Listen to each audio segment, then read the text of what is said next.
Hello, dear friends. This is Urlin Chotev again for another view of the week from the perspective of a person who lived in socialism, came to America, lived in capitalism, free market, elections, and the way I see the world sometimes is specific. Mostly it is pretty common, Republican, conservative, but maybe with a slight flavor of, for example, more attention to what happens in Europe, more understanding of Russia, Iran, things that American, for a reason, don't pay attention. They don't know them, and maybe they shouldn't. We have this huge country, and our attention is mostly America-centered, as it should be.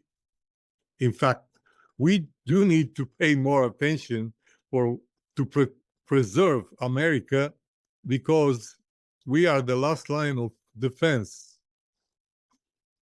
If America fails, there is no democracy. There will be Iran, Russia, China, and the fact that we have half of the nation here who don't care and even blame the people who are trying to preserve freedom in all kind of nasty things, including being a threat to democracy. No, the American Republicans, it used to be bipartisan, but now it's only one party.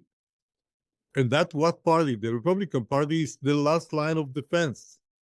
If they fail, it will be Mondani. It will be elections counted weeks and months, and illegal people voting, and no ID voting nationally. This doesn't sound like democracy. But let's go back to what happened this week.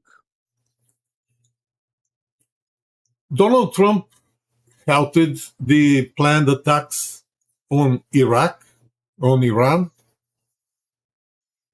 I am not sure I support that, but I think I understand.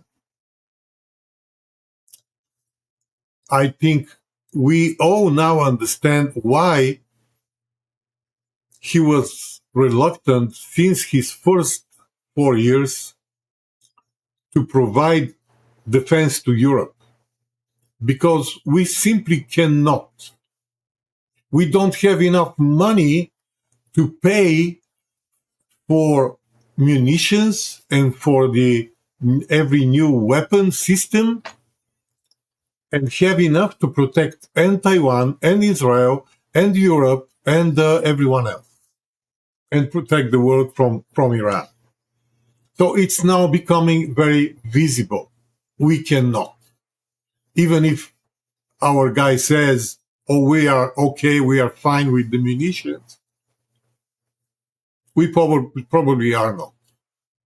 And I admire the resolve of Pete Hegseth and the entire team around Trump for pushing hard to turn around the status quo in the market of weapon systems, defensive systems, where the big guys reign and the government, American taxpayers, pay them huge money, and then part of that money goes back to fund equally Republicans and Democrats, so they vote for the same to continue, which is basically also the situation with the healthcare expenses that we all pay. And yes, Donald Trump is trying hard to reduce the spending to make more modern, cheaper weapons the default, but we're not there yet. So yeah, after months of lambasting Iran, what happens if China attacks Taiwan? Russians are beating the ground in Ukraine, shooting rockets on cities. I don't think we are told the grim reality in Ukraine.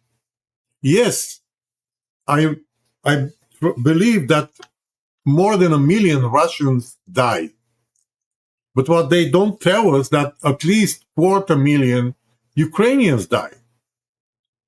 And at the end of the day, it's super sad. I wish we provided more weapons to Ukraine so they can stop Russia and stop the war. Weak Ukraine means no end to the war. It's that simple. But we are not able, as we can see now, we cannot afford. These are the words of our vice president about half a year before the election. J.D. Vance said, we're out of weapons, we're out of munitions. It's not that we don't want, we even have the money, but we don't have them stocked. And he shouldn't even say that. That was the maximum he could afford to say. But everyone who understands this business, everyone with a common sense would realize that we don't have infinite stock. So Donald Trump is playing a good game, trying he's preserving his image of a peacemaker, which he is. After so many wars, he stopped, and I'm not sure he wanted this war to continue that long. He imagined it would be very quick, and the Iranians, as common sense people, would settle because he doesn't want to invade Iran. He just wants them to stop developing nukes. It's not the same Vladimir Putin is doing in Ukraine. He wants to invade Ukraine. He wants to occupy. He already took territories, and he wants more. So this just exposes how short-sighted were Europeans, how childish they were, when yet in 2018 Donald Trump was telling them, you are dependent on Russia and they are paying the price, and you are not investing in defense, and now Ukraine is paying the price with the lives, and every human life is alive, is special. So let's hope he will make it happen. The bombs in Moscow are a clear sign that first it was, let's start with the fact. On Saturday evening, a homemade bomb carried by the woman exploded near the Bouncy Rossi restaurant on the ground floor of one of Moscow's 7 Stalin-era skyscrapers on Kudrinskaya Square. 3 people were killed, the woman carrying the bomb, a security guard, and the customer. Over 20 were injured. Russia's anti-terrorism committee said the woman tried to enter the restaurant but was stopped by the security guard. Moscow's mayor called it a terrorist act, and basically it is if innocent people died. So I, even being a big supporter of Ukraine, if that's them, I am reluctant to approve. I know they are in a desperate position. I understand if some general decided to hit where it hurts. But remember, Russia doesn't care about civil casualties. They will use it. Anyway, this is allegedly an attempt to assassinate some senior Russian military. And what the story is telling us is that in Moscow, restaurants have security guards. So they already feel the heat. And for a reason. It is something that we hear. It is not news for, it is not a message for us. It's a message for Russians. Yes, watch. We are coming for you. And you are not safe anywhere. Will that change Russian public opinion? Yeah, probably they will vote from 85% to maybe 60% for Vladimir Putin. But I don't expect much more. You need to keep hitting until they just give up. This is the only language they understand. If there was common sense out there, they would already stop. They would be like, oh, this went way too far.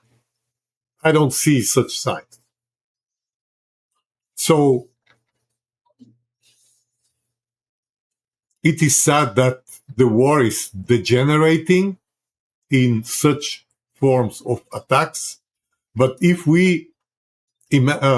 I would just remind you that during the Second World War, America provided to the Soviet Union something between dozens of thousands, like 40 or 60,000 airplanes, and dozens of thousands of tanks and trucks and all the equipment.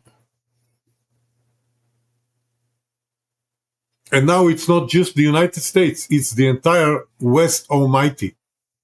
What did we provide?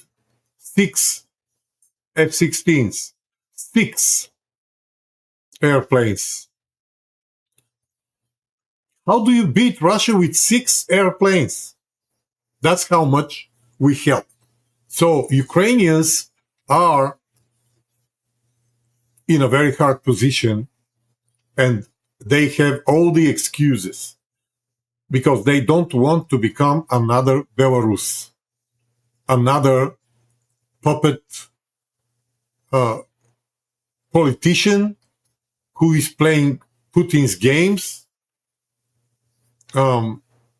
attaching Ukraine to Russia and making it miserable, and that dividing it, separating it from its dream to become a normal country, a European country, a member of the European Union, a member of NATO. So let's hope God hears our prayers and stops that war. And I think Donald Trump is working in that direction. He's still helping Ukraine. We'll talk about how much Europe is helping and what they are doing. But let's first take a look at the Middle East, where another policy of Trump is making another small step forward, and that's the disarmament of Hamas. Hamas and other Palestinian fractions signed a document outlining a plan for this disarmament in Gaza. Trump called it a historic agreement for the complete disarmament of Hamas and all other armed groups in Gaza. And this is happening under the umbrella of the Board of Peace that Trump built with hopefully serious involvement from Arab countries, because eventually the Arabs in Gaza will trust them and eventually disarm and start, at least try to build something like a normal society.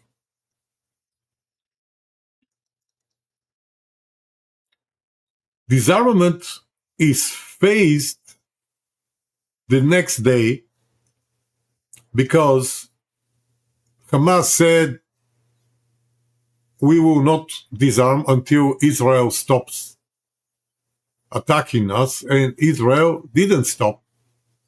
We only can guess why, because they are still there. The people who attacked Israel, I don't think Israelis will ever forget.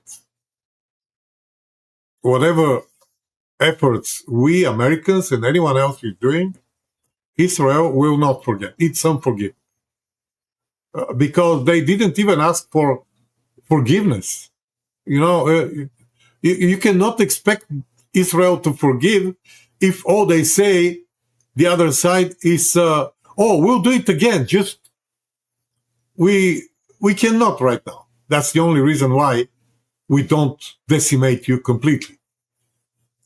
So if Israelis see a legit target,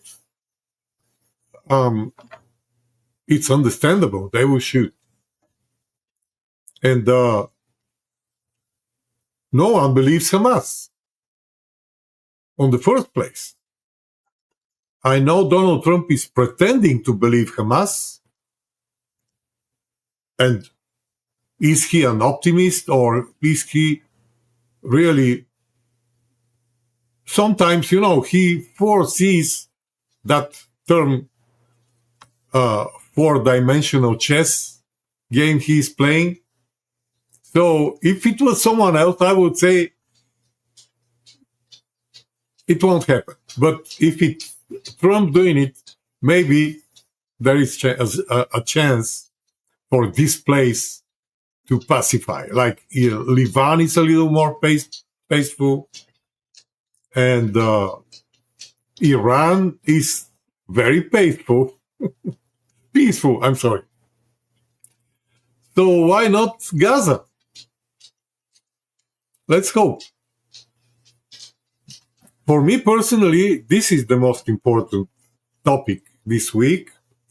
We Americans lived through an invasion of illegal immigrants promoted by a leftist government. This is so well known to us, what happened in Spain. And it didn't start yesterday. It is going on for years.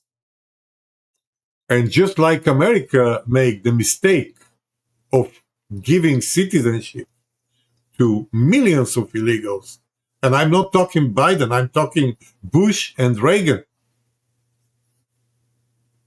With all the good intentions, they did what at least we know is not working. But Spain did it, and I'm sure they know it's not working, and that's actually what they intend.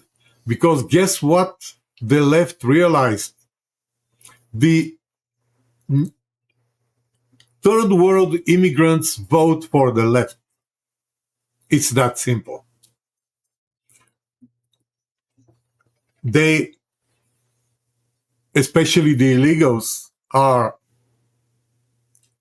dependent on social welfare, and someone needs to allow them. And right now it's only the left, at least in America, because in Europe, in Great Britain, we saw a conservative government doing the unthinkable. They allowed more illegals than anyone else. And it's such a shame. Politically, it's hard to explain. It only means that the Conservative Party is broken. It's out of its mind. So back to the facts, at least 70 people died attempting to cross, most by drowning, and the EU called an emergency meeting. Oh, how well we know these emergency meetings. So what did Spain to encourage these people? Well, they just gave citizenship to 500,000 of them. That's 500,000, folks.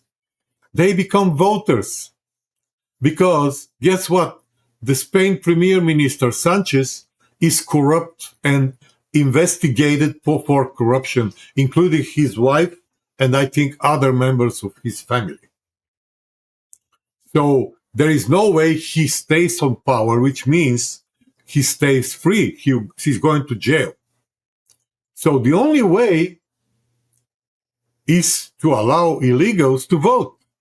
And he did it with 500,000, by which he invited more millions to join the party. And, rumors are quick. How do you explain that 60,000 people gather, organize quickly to attack the border of Spain? It's an enclave, but it's Spanish territory. And look at the little fence they put to protect Spain from illegal immigrants.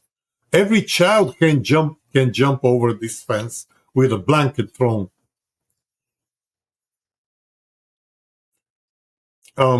It is so easy. And we showed the world how it's done. It's not that they don't know. At least if they pay nothing for NATO, for defense, they could spend some money on the border. But no. They could build a wall like the wall that we are building, and it's proven to work. So if anyone has any doubts about what happens if you allow massive invasions, they could see America. And if anyone could wonder how to stop that from happening, they could look at America. We literally teach the world in the right tactics and instruments to stop illegal immigration. First, by physically stopping it on the border, and second, by deporting illegal immigrants.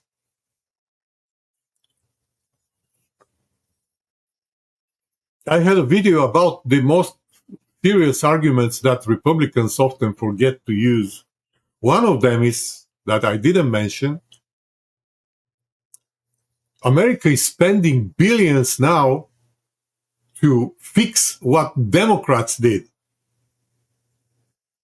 They allowed these millions of people that are here illegally, and we need to deport because that's the law.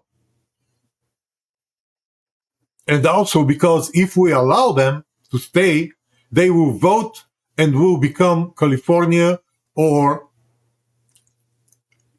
Cuba in the longer perspective, which we cannot allow.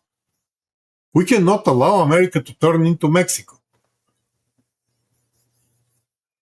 We don't want us to become a third world country just like California allowed it by luring illegal immigrants. Because they vote there. Do you have any doubt? With the banning of asking for an ID, what do you think? Why?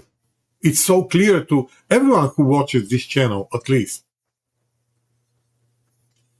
So, Spain, with this act of allowing 500,000, Spain made them citizens of the European Union. Now they can vote in Spain and they can go in every other European country and settle there, buy property. This is the gift that Spain is making to every European, and I can tell you, Eastern Europe is in panic. Bulgaria, Hungary, Poland, Czech Republic, Slovakia, because we are members of the European Union, and we so far were able to stop them. How do you stop someone when they hand you a European passport issued by the Spanish authorities? This is the betrayal, another betrayal of the West by a socialist government. And you will not see this in any liberal media. Any mainstream media will not label it the way they should. This is a betrayal. You are opening the back door to people who will lower the level of life, the standard of life, who will drain the social welfare systems, who will promote violence, crime, and terrorism,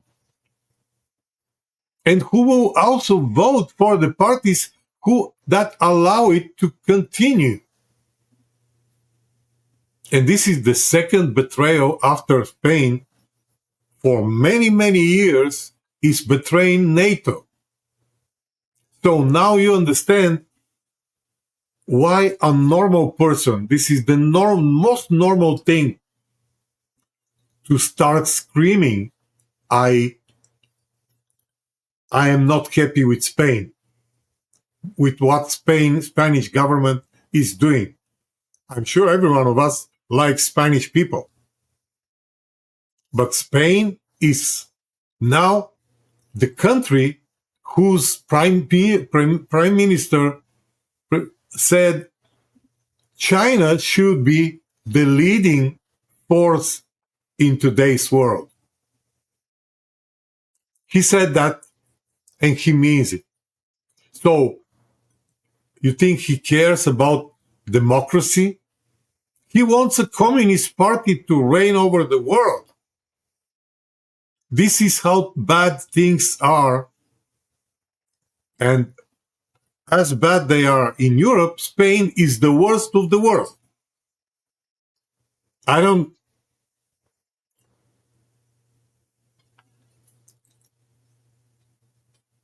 want them anymore in NATO because they are just consuming security and safety that they are not paying for. And I don't know about the European Union. Maybe they should be expelled. I know we all hope the government will be replaced with someone more common sense, but they just imported 500,000 voters, and that is a number that can solve any election problem. You can be as corrupt as you want. They will vote for you. They don't care. So Spain should be expelled from NATO. I don't see any use of them. I don't see any use of our money. We have much more loyal allies who really care. I mean, I'm thinking of South Korea, who appreciate that we protect them, and Japan, and even Vietnam and the Philippines. I think they are more loyal and more willing to contribute to our common goals, which are, by the way, to stop China, than Spain is. And if a great nation like Spain can succumb to such low, miserable situation, everyone in Europe, everyone in NATO should wake up and realize that Donald Trump is right, dear friends. He is very diplomatic, actually. He is not saying everything that we, people who are concerned with freedom, that we think when someone betrays us and wishes that our worst enemy rose over the world.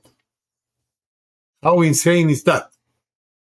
Thank you for watching, and let's meet again next Sunday at the same time.